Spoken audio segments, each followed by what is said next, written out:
Okay, let's kick off this deep dive. And we're starting somewhere maybe a bit unexpected, not in some sterile lab or looking at spreadsheets. Think more like a night market. Hum of lights, maybe 7, 8 years back. We've got this photo, right, from 2017. Picture it, the food stalls, the noise, all that energy. And then, tucked away, there's this small setup. A hobbyist selling betta fish. It's such a specific snapshot, almost nostalgic, and it kind of perfectly captures a way things used to work that seems, well, gone. So today we're diving into this really interesting short piece. It's called Notes on Photography, Part 168, Hobbyist Betta Fishkeeper. Came out just recently, end of 2024. And we're going to use this personal memory, this one person's experience, to try and understand how things have shifted for niche hobbies like betta fishkeeping, comparing that 2017 memory to, well, to now. Which brings us to the big question, really. What actually happens when that local informal market, the place where people connect over a shared interest, what happens when it just sort of dries up? Does the hobby just fade away or does it change into something else? Maybe something less accessible. It's a great piece to look at because it paints such a clear before and after, all through one person's eyes, not dry statistics. It's like a little economic indicator for this micro world. And yeah, that night market, it wasn't just a place to sell fish. You have to see it as almost like infrastructure for the local breeders anyway. Was it just convenience or did its disappearance, actually disrupt the whole local scene? Let's unpack that before time first, the coming 17 picture, because the source gives us some really good clues. Yeah, the memory's really sharp. The author recalls seeing this stall and makes a point that it wasn't just a one-off thing, it was like a regular occurrence. And the language used is super important for understanding how things worked then. The author says, back then, you could see quite a few hobbyist betta fish breeders selling their rejected stock of betta fish at night markets. Right? That phrase, rejected stock, that's crucial. In any kind of high-level breeding, doesn't matter if it's dogs, plants, fish, you're aiming for a very specific standard, right? Yeah. The ideal. So to get that one perfect betta or near perfect one, you often end up breeding, well, tons of them. Yeah. Dozens, maybe hundreds of fry. And most of those, maybe 80–90%, they won't quite hit the mark. Fin slightly off, color not quite right, whatever. That's your rejected stock. Breeders often call them culls. Ah, okay. So the fact that this rejected stock was readily available means the breeders were actually pretty successful, right? They were producing enough good ones to have this surplus of healthy but not quite show quality fish left over. Exactly. It points to this thing, let's call it the culling overhead. Breeding top-tier fish costs money. Time, special food, water chemistry, tanks, space. It adds up.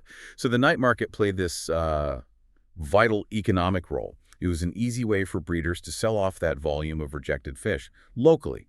And even if they sold them cheap, that income, however small per fish, helped cover the costs. It paid for the food, the electricity, the tanks needed for the next batch. It's like a little financial cycle that keeps the high-end breeding going. Take away that easy outlet, and suddenly carrying the cost of all those extra fish makes the whole operation much, much harder financially. And the source is really clear about who is buying this rejected stock. It says they were specifically targeting kids interested in fish keeping. Mm. So that's the accessibility part, isn't it? The night market was the entry point. You didn't need connections. You didn't need to know about online forums or specialized importers.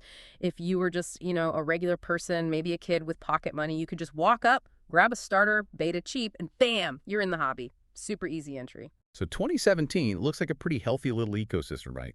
The breeder sells the culls, covers costs, funds the next generation. The casual buyer gets an affordable way in. And the really top quality fish, they presumably go through other, maybe more specialized channels. That local night market was like the hub connecting these two different worlds, the serious breeder and the casual beginner. Right, and infrastructure based on being there, physically. Geography and convenience. Okay, so now let's fast forward to 2024, because this is where it gets stark. If that system worked, why isn't it there anymore? The author points out this big change, just says, flat out, I don't encounter such occurrences nowadays. That familiar night market seller, gone. Hoof. That whole informal marketplace for betas just isn't visible in that public space anymore. And this is where it gets interesting. We said the market did two things: helped breeders manage volume and gave beginners easy access. So if the sellers aren't there, it suggests those casual sales channels have dried up. And that absence likely has knock-on effects for the supply side, for the breeders themselves. What hasn't gone away, which is good, is the interest, the passion. The author says they still yearn to resume our interest in breeding and keeping betta fishes. The desire is there, but the way to get the fish seems broken. Yeah, the focus flips completely. It's not about easy access anymore, it's about scarcity. And not just any scarcity, but specifically high quality scarcity. The problem isn't finding a fish, it's the fraying lot. The author says it's rather difficult to locate a pair of high quality betta fishes nowadays. That's a really telling observation. If the high-quality ones are hard to find, it suggests one of two things, probably. Either local specialized breeding has really dropped off, maybe because that culling overhead is too expensive now without the night market income, or the way those high-quality fish are sold has just gone completely underground, or maybe online, into closed circles, digital spaces. It's become opaque. The fact that the lower quality fish aren't obviously around anymore hints that the whole local breeding effort might have shrunk. If you're not producing the culls, you're probably not producing the high-end ones in the same volume either. You can't afford the waste.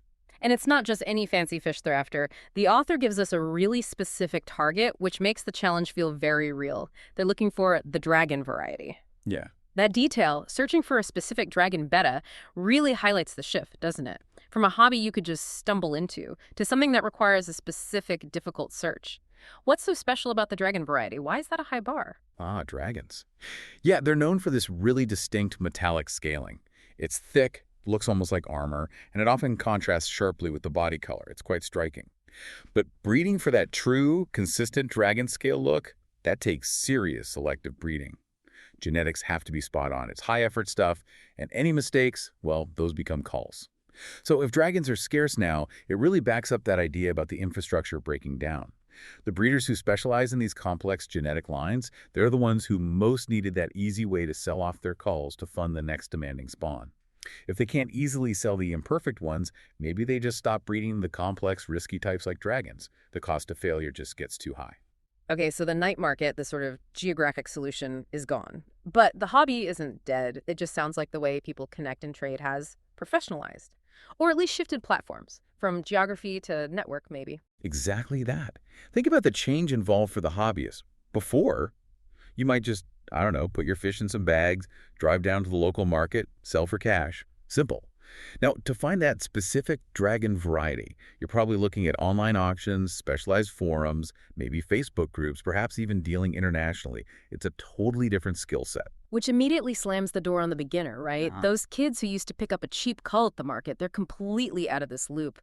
To even find fish today, especially the good ones, you need to know the lingo, the etiquette of these online spaces, and critically, you need to be part of or gain the trust of an established network. Trust becomes the key currency, doesn't it? Buying quality live fish online, especially breeding stock, is risky. You're relying on photos, descriptions being accurate, plus specialized shipping, which can be expensive and stressful for the fish. It requires way more knowledge from the buyer and a solid reputation from the seller. Compare that to the night market. You see the fish right there, you pay, take it home. Low risk, simple transaction. And this must change the pricing structure, too. Without the local market absorbing all those low-end fish, what happens? Do prices for mid-range fish change? Or do the really high-end ones, like the dragons, just get even more expensive? Because now the breeder has to factor in the cost of either dealing with their culls differently, maybe finding niche online buyers for them too, or just absorbing the loss. It feels like a squeeze, especially on the supply side. Maybe the small local hobbyist breeder gets pushed out. They can't compete with bigger operations that can handle the logistics of online sales and shipping. Or maybe they can't get into those very small closed groups that only trade within a trusted circle to protect valuable genetic lines. The person who seems to lose out most is that casual, local breeder who relied on the night market as their main outlet.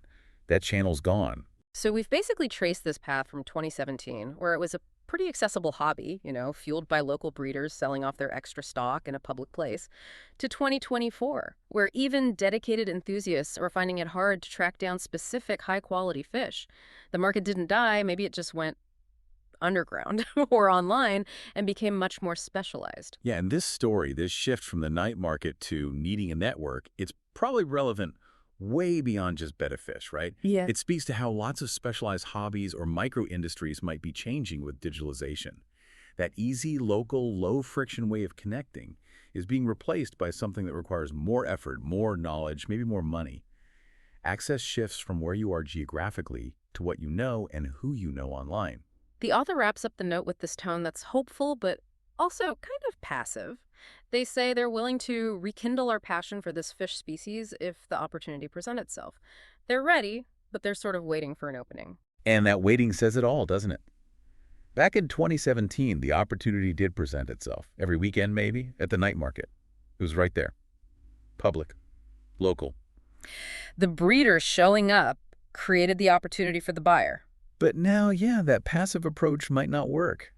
Since those easy, local opportunities seem gone, it leaves us with a question, really, for you listening.